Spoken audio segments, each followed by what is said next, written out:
When you get closer to God, there are so many things that are going to start to take place in your life. Here are 5 things that happen when you get closer to God. Number 1, transformation. 2 Corinthians 5:17 says, "Therefore, if anyone is in Christ, he is a new creation.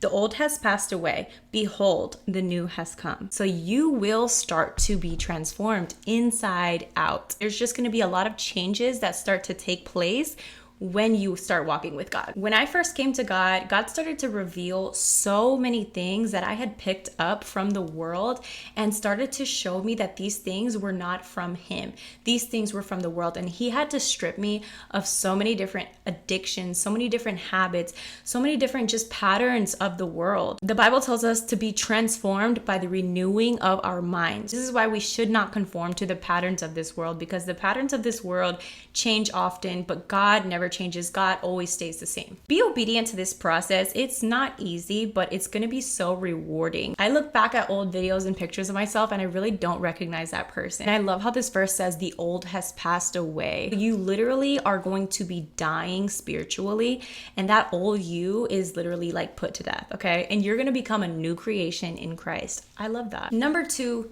healing. That's right. You are going to get healed. Okay. God is going to heal you. Psalms 147 verse 3 says, "He heals the brokenhearted and binds up their wounds." I want you to know that no affliction is beyond the reach of God. Okay. So I don't know what you've been through. It doesn't matter what it is. God can heal it. When I had my first encounter with God, God was starting to bring things to the surface that I didn't know I even was still unhealed from. God truly picks up the pieces of your broken heart and He puts it back together, and you are not even going to look like you had a broken heart in the first place. God is so good. My first encounter with God, He started to just reveal so many things that I still had not fully healed from, even though I might have thought I did, or things that I might have buried in my subconscious and just didn't want to deal with. God literally brought that up and said we're going to heal from this right now. Who needs a therapist when you have God? Number 3, God is going to give you guidance. Psalms 32 verse 8 says, "I will instruct you and teach you the way in which you should go."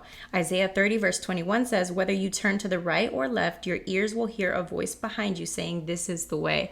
Walk in it.'" When you come to God, God is going to show you His purpose for your life. You're going to have to be willing to surrender your plans for your life and yield to God. You're going to have faith and trust ultimately that God has a better plan for your life than you can ever even imagine.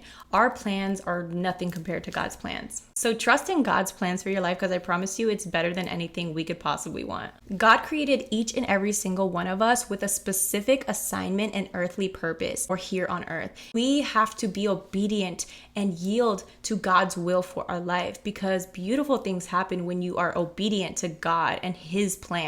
Number 4, spiritual warfare. This is a big one that happens when you get closer to God. It's not coincidence that right when you invite your friend to church, all of a sudden she's being tempted, she's being attacked. The devil does not want you to pray more. The devil does not want you to strengthen your relationship with God. The devil doesn't want you to get in your word.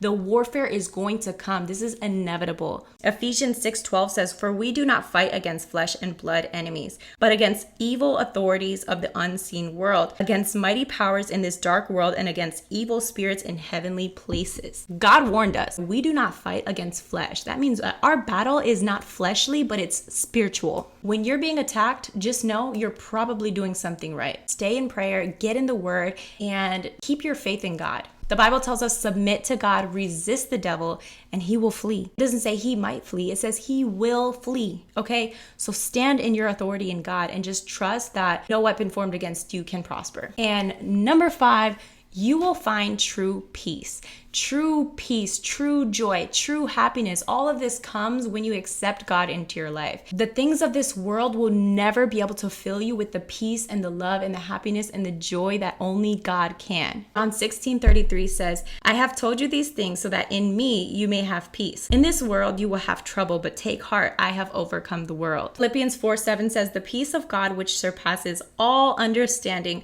will guard your hearts and your minds in Christ Jesus." I cannot express this enough. God can give you true peace, not the temporary satisfactions from the things of this world. Alcohol, drugs, relationships, they can only fill that void for so long. God is permanent peace, okay? So trust Him and allow Him to give you that true peace. I love you guys. Thank you for watching.